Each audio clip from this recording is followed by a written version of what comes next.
kuning lekas lo kita linuding kidung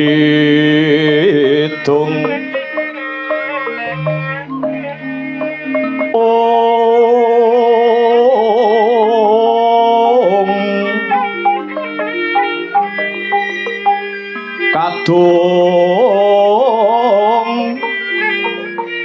kadereng among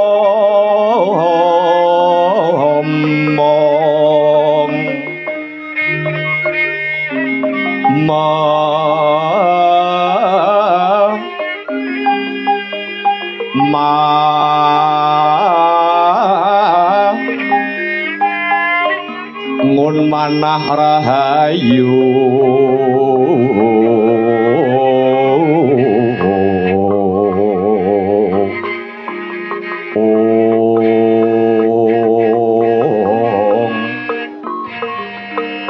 hayuwana tan akolong gumolong manadukara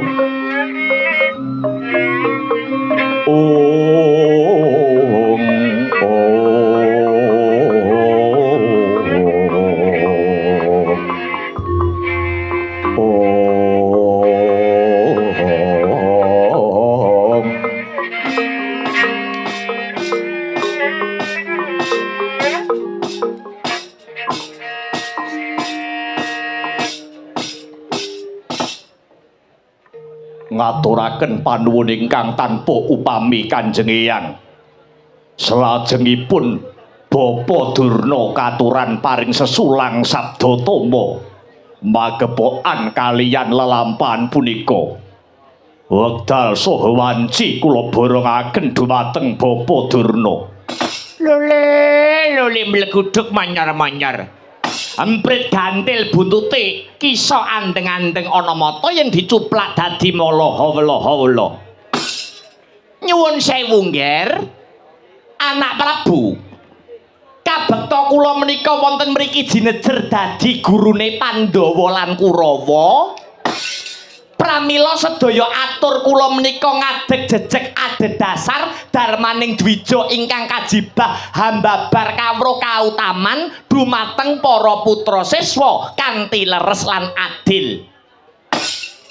Aji jaya kawijayan lan guna kasantikan ingkang kula wucalaken dhateng para Pandhawa Kurawa ing batos kula angudang-udang mugi-mugi sedaya piwucal kula kala wau saged dados pepakem lan gegaran anggenipun sami netepi darmaning kasatriyan memayu hayuning bawana. Mila saking menika menawi ngantos perang Baratayuda jaya binangun perang kadang perang tunggal guru menika kelampahan. Ateges sedaya piwucal kanuragan lan kadegdayan ingkang kula paringaken dumateng murid-murid kula menika badhe kinarya pancatan pasulayan kang sarta cecungkrahan. Ngger, kula rumaos dadi guru, kula rumaos dadi dwija, menika rumaos dados sumbering kaluputan. Awit aji jaya kawijayan saking Pandhita Durna malah kangge srana rusak ing keluarga lan wijining memungsuhan. Mila saking menika Ngger anak Prabu, kula sanget rumajang dhateng pangandikanipun Kanjeng Eyang ing Talkanda. Monggo bareng kados pundi caranipun ingkang kedah tinempuh. Bakunipun sedaya saged nyawiji guyub rukun gesang kanthi samat sinamat dan daya dinayan sayek saeka kapti Pandhawa lan Kurawa gesang sesarengan mulya wibawa mapan wonten negari Ngastina. Kados namung menika atur kula Ngger. Kathah kalepatan nyuwun pangapunten wanci kula aturaken dumateng Angger anak Prabu. Matur nuwun. Permororeh mangusumya ngambrengeng kadi karunaning kaswasih ing marga Hamalagung Risang gondo wastrat maca leng-leng lalu mangulati Surya mangrangsang wayah Surya mangrangsang wayah Umyus amara wayahanto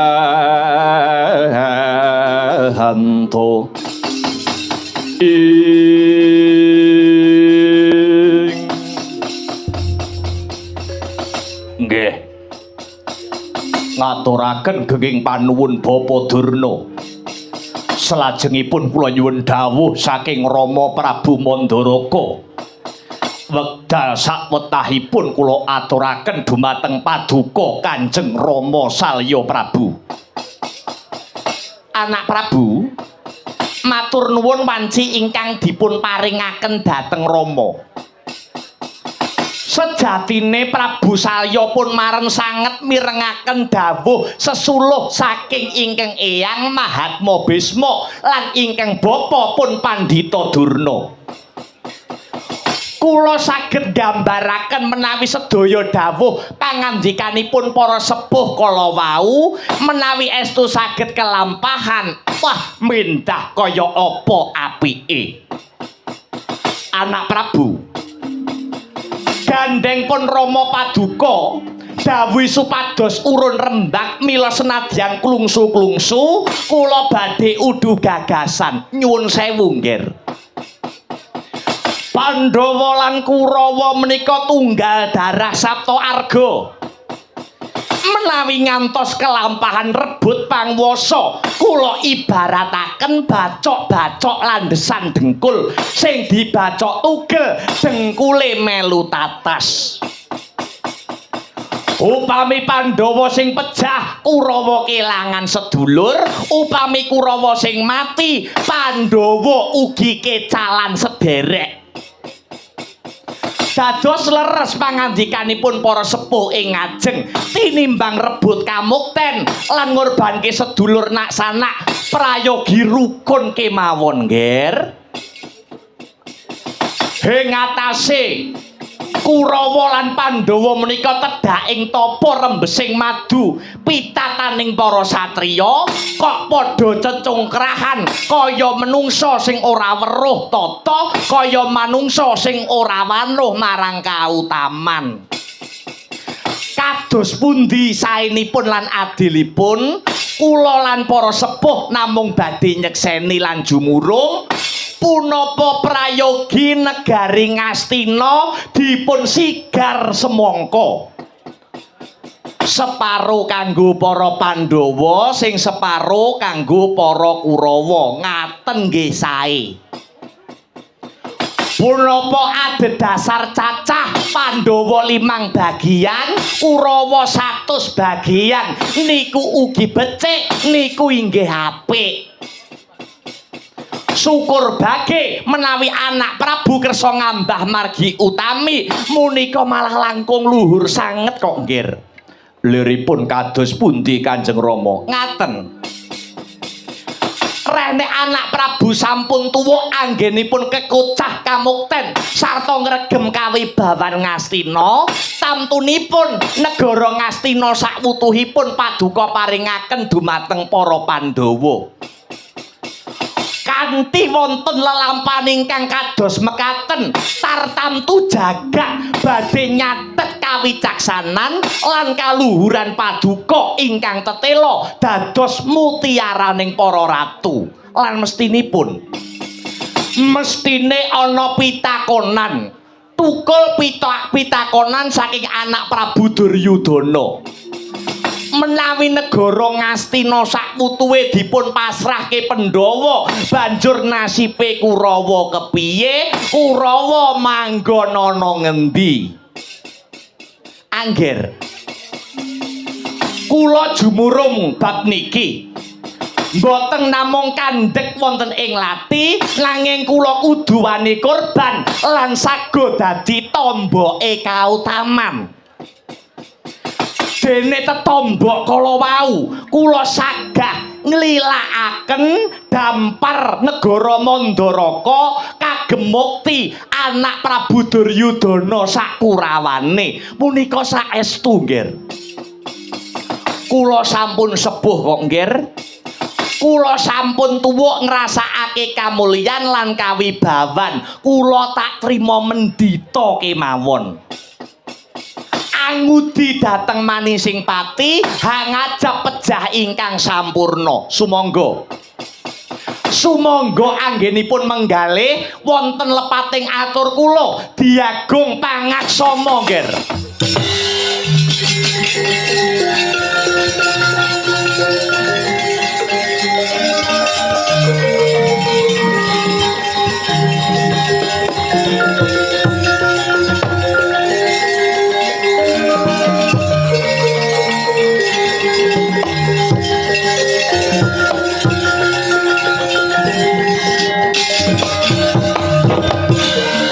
Leng-lenging driya mangu-mangu mangun kong kanduhan rimang lerlena tanpa kahanin ing lerlena tanpa kanin ong yen tantu lusa yen tamtu lusa mengko sang dyah utama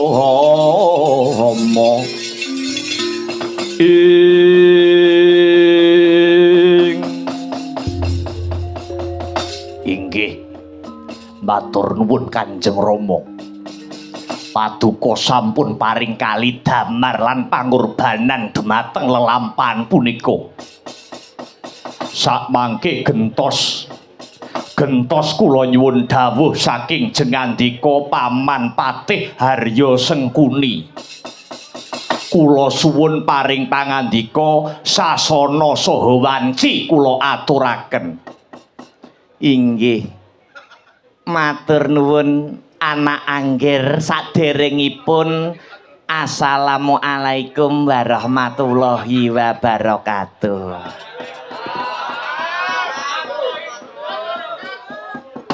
Bab menika Sengkuni mboten perlu sesorah kathah-kathah. Wewaton kula dasar kula namung prasaja kemawon. Wonten teng jagat menika mboten wonten menungsa sing sengaja golek rekoso niku mboten wonten. Lumrahipun tiyang gesang wong urip ana alam donya menika mesti golek enak lan kepenak goroh mbujuk menawi wonten tiyang ingkang sengaja golek rekoso. Kabeh wong gelem do nyambut gawe niku sing digoleki napa mboten wonten sanes kejawi namung kesugihan kang sarta kamulyan. Nyuwun sewu. Wong lanang kok sregep nyambut gawe menika sing digoleki mung bab telu. Siji harta, loro tahta, telu wanita. Lah niku. Basane alus rukmi kursi kalih putri. Basane wong kene dhuwit dingklik karo teman wanita. Lah niku. Upami wonten ingkang ngendika mekaten inggih namung tiyang ulas-ulas boten kandhas wonten sajroning tias pamriye ben entuk pangalembana golek suwur ben diarani wong suci ben dianggep wong pinunjul nanging nyatanipun sedaya menika goroh. Nyuwun sewu nggih bukti sampun cetha. Ratu Ngastina menika paduka anak Prabu Duryudana. Pramila sing sah duweni bumi Ngastina menika inggih namung paduka Sinuwun Duryudana sakadang sata Kurawa. Dene Pandhawa ngarani paduka dadi Nalendra wonten ing Ngastina menika boten sah menika padu-padune Pandhawa mung arep golek dak-dakaning perkara. Labet milik kamukten negari Ngastina. Lah apa to sababe? Apa to sababe perkawis kamukten Ngastina menika dados ruwet lan ribet? Awit sejarah Ngastina ingkang dipun rekayasa dening para sesepuh rumiyin. Wiwit jaman Resi Wiyasa seleh keprabon lajeng misuda Prabu Pandudewayana dados Ratu Ngastina. Menika sampun wonten petungan sing ganjil ingkang nyalahi aturane wong dadi ratu. Dasaripun kados pundi paman? Nyuwun sewu nggih. Kepareng kula nyuwun pirsa mliginipun dhateng Sang Maharsi Bisma sing mumpuni bab sejarah praja. Piye Sengguni, kowe bakal takon apa? Nyuwun pangapunten, manut aturan negari Ngastina sing wenang dadi ratu menika anak mbarep apa anak nomor loro apa anak nomor telu? Ya kudune anak mbarep. Lah mongko putrane Resi Wiyasa menika wonten 3. Siji Kakang Dipati Destarata, angka 2 Pandudewayana, angka 3 Raden Yamawidura. Lah kanthi dasar menika kedahipun ingkang dados ratu wonten Ngastina menika rak Kakang Adipati Destarata. Kenging menapa kok malah Pandudewayana ingkang jumeneng dados Nalendra? Munika mujudaken sejarah ingkang dipun rekayasa, sejarah ingkang dipun rekadaya. Kosik Sengguni, aku tak takon karo kowe, syarate wong dadi ratu utawa pemimpin kuwi ana pira lan apa wae? Syaratipun wong dadi ratu niku wonten gangsal. Singkatane WWPJS. Apa kuwi? WWPJS nika wibawa, wicaksana, prasaja, jujur lan sehat. Maknane sehat ki kepiye Sengguni? Sehat maknanipun ki ya sehat lahire, ya sehat batine. Sehat lahir kuwi werdine piye Sengguni? Mboten kenging cacat. Nah saiki sawangen Adipati Destarata kae cacat apa ora Sengguni? Nun, Adipati Destarata kae cacat apa ora? Inggih. Cacat piye? Mripate picek.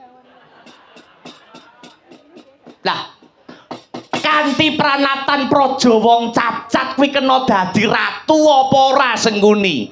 Irangan. Nyuwun pangapunten, nyuwun sewu. Matur suwun wawasanipun. Sakmangke kula nyuwun dawuh katerangan saking jengandika Kakang Narpati Ngawangga, Kakang Karna Basusena. Monggo kasuwun medharaken penggalihipun.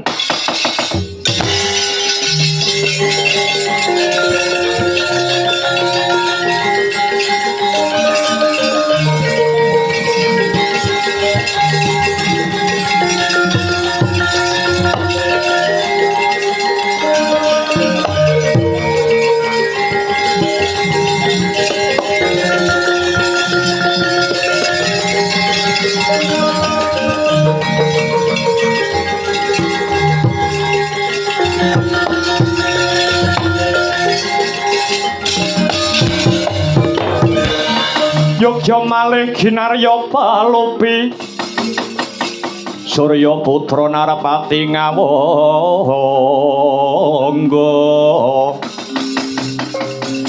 lan Pandhawa tur kadange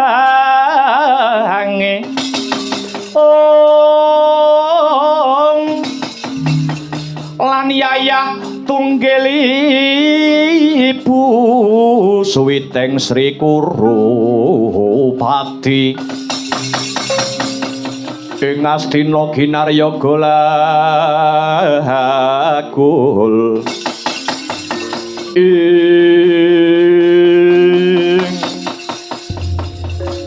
Duh Yayi Yayi Prabu Duryudana jimat pengayoman kula estunipun ngantos tumengklungen langgen kula nenggo dawuh paduka Yayi kalilan dinten sakmangke ingkang raka ngawangga munjuk atur wonten setinggil menika sejatine namung wonten kalih golongan lan kalih pamanggih ingkang menika golongan Brahmana lan golongan satriya Brahmana lan satriya kala wau sami-sami gadah kewajiban memayu-hayuning jagat nanging menggaing tumindak lan kewajiban kalih golongan wau meksa beda para Brahmana anggenipun ngadu angudi karahayon kanthi olah puji brata puji dikir mantra rahayu kang sarta nengenaken raos sabar lan sugih pangapura nanging menawi para satriya anggenipun memayu hayuning jagat menika kanthi tosing balung muleting kulit terampil olah dedamelan pinter maranata gelar baris pramila saking menika Yayi antarane Brahmana lan satriya kala wau kedah cetha kedah pilah pundi sing kudu diayahi Brahmana pundi sing kudu diayahi satriya punika kedah wijang punika kedah pilah aja nganti wersa mengko mundhak marake kisruh Yayi prasaja kemawon kula babar pisan boten sarujuk menawi pirembagan punika didasari wawasan kabrahmanan ingkang sugih pangapura dumateng musuh dados menawi setinggil punika ingkang ngrembak para brahmana niki mengke boten wonten rampungipun awit para brahmana mekaten ora wani maju perang ora wani campuh yuda upama para brahmana maju perang mesti mawon boten wani awit kabeta raga sing wis loyo otot sing wis kendho greget ingkang sampun nglokro banjur apa pedahe Ngastina duwe senopati agul nenggih Narpati ngawangga Karna Basena yen negara Ngastina badhe diwangsulaken dhateng para Pandhawa Yayi sing duwe ayahan perang Baratayuda menika sejatine namung Pandhawa lan Kurawa dene para Brahmana para sesepuh menika netepi bebasan timun wungkuk jaga imbuh melu Baratayuda kena ora yura pateken kula suwun Yayi Prabu Duryudana sampun ngantos kepencut dumateng janji ingkang muluk-muluk apa ana tinane Ngastina kok dipasrahke marang para Pandhawa banjur diijoli negara liya biyuh niki lelucon sing boten guyokaken ing perang Baratayuda Jaya binangun benjang petanganipun namung kalih bala apa musuh urip apa mati Yayi Duryudana ampun gugu kandhane kana-kana mengko mundhak nyuda kawibawan Karna Basusena sampun sumpah kula sagah dados tagak minangka tuwak ganjel sikil paduka ampun ngantos rontok siraping keprabon paduka Yayi Prabu Duryudana yen perlu menawi wonten kulit daging saking golongane para sesepuh sing wani ngatosne balunge Pandhawa ngetasake dadane Kurawa sarta pengawak dom sumungsuping banyu dados mata pitayaning mungsuh Karna Basusena ingkang sagah ngokot getihipun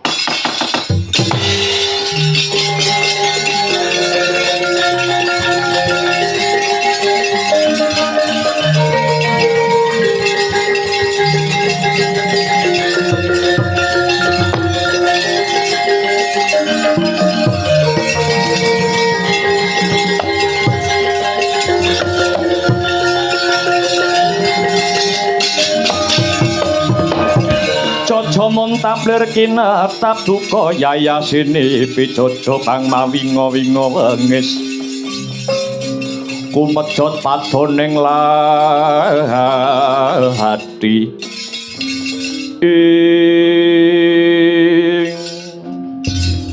Nyuwun sewu Radi nilar tata krami kula nyuwun wektunipun sekedhap mawon nggih. Inggih Rama Prabu badhe paring dawuh menapa? Badhe kagem mangsuli pangandikanipun ingkang minulya ing jagat Nalendra ing ngawangga Prabu Karna ingkang dahat nreweteh. Keparenga enget Kanjeng Rama. Nggih kula mboten supe kok nggih. Menawi kula mirengaken pangandikanipun nata ing ngawangga Prabu Karna ingkang jagat tanpa timbang wau namung mandheg wonten ing raos kula ampet salebeting batos bentering badan kula menika badhe nglumpuk wonten getih badhe minggah dhateng sirah sakula kula saged stroke dadakan nggih. Nggih Rama. Mantuku wong bagus, mantuku wong Jentara Karna. Prabu Karna. Bareng sira kang sumambung rembug rumangsaku tinggil Ngastina wis ora ana wong sing wani kumecap amarga kendhih karo ucapmu ingkang sajake wani-wanian dilat wesi abang ngremuk wesi gligen. Luwih-luwih bareng kowe ngucap yen to negara Ngastina mriki wonten mata-mataning Pandhawa, kowe nyemoni aku. Ora perlu semon-semonan. Blak-blakan wae dumuken aku nduk anggap mata-mataning Pandhawa. Ngono apa piye? Kula aturi enget Kanjeng Rama, kajengipun nggih. Sekedhap kemawon. Negara Ngastina kuwi negara sugih. Saka sugihe negara Ngastina ning kene akeh pepasren praja kang wujude patung.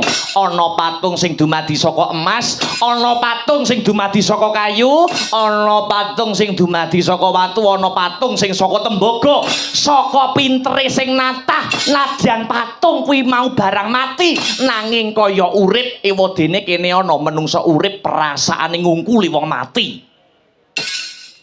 Kula aturi enget Kanjeng Rama, kajengipun nggih parat.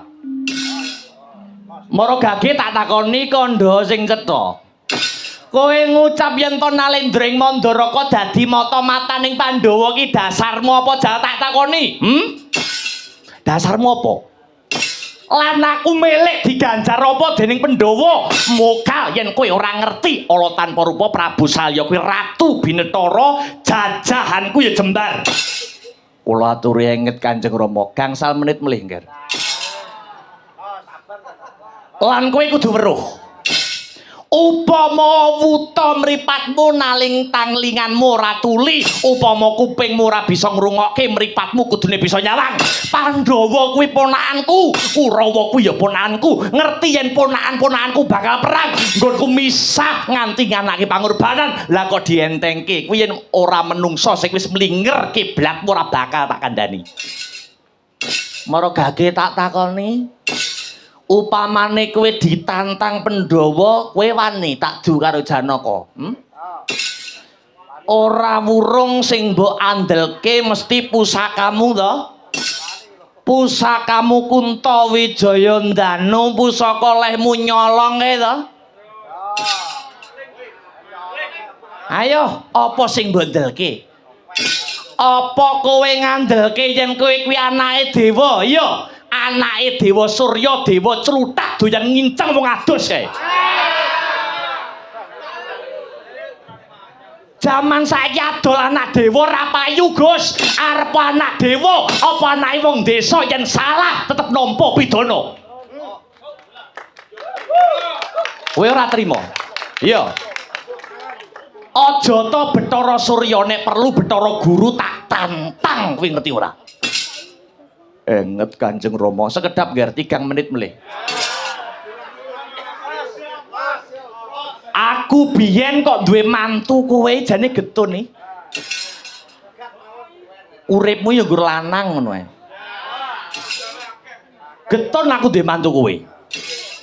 Mokal kowe ora ngerti yo, anak kowe dok si Erawati dipundhut garwa dening anak Prabu Baladewa, ratu sing perang selawase ora tau kalah, negarane ora tau ketekan musuh, paradene Prabu Baladewa nek karo aku nyembah dlamaan tak kandhani.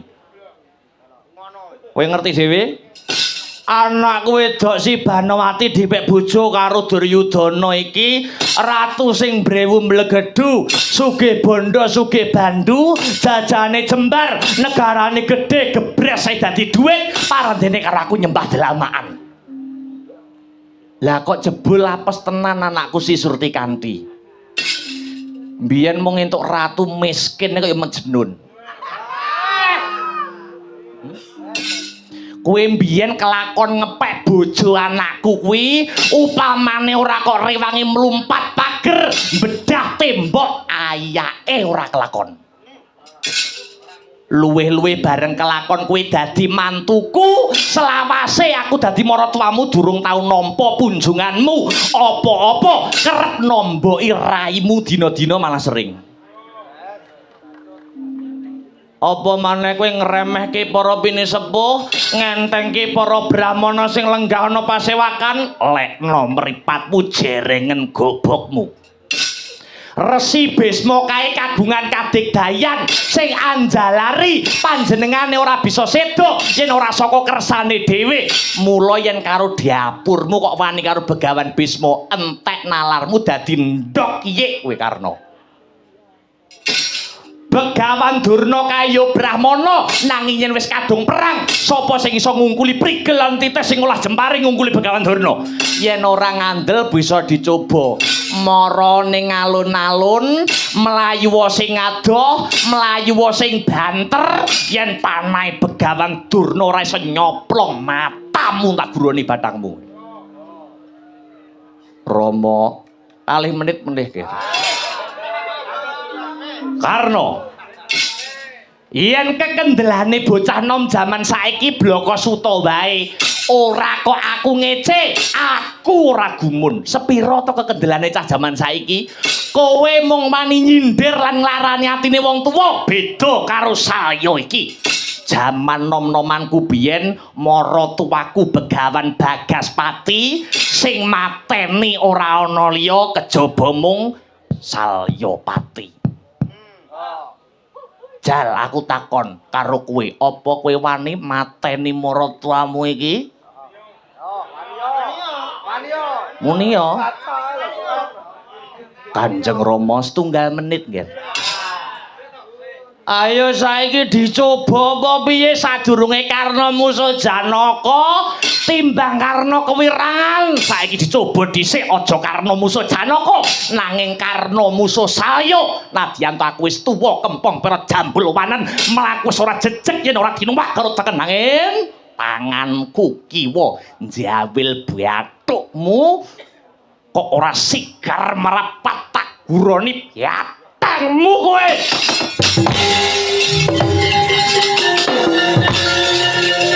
Kanjeng Rama mantu bajingan ampun Rama.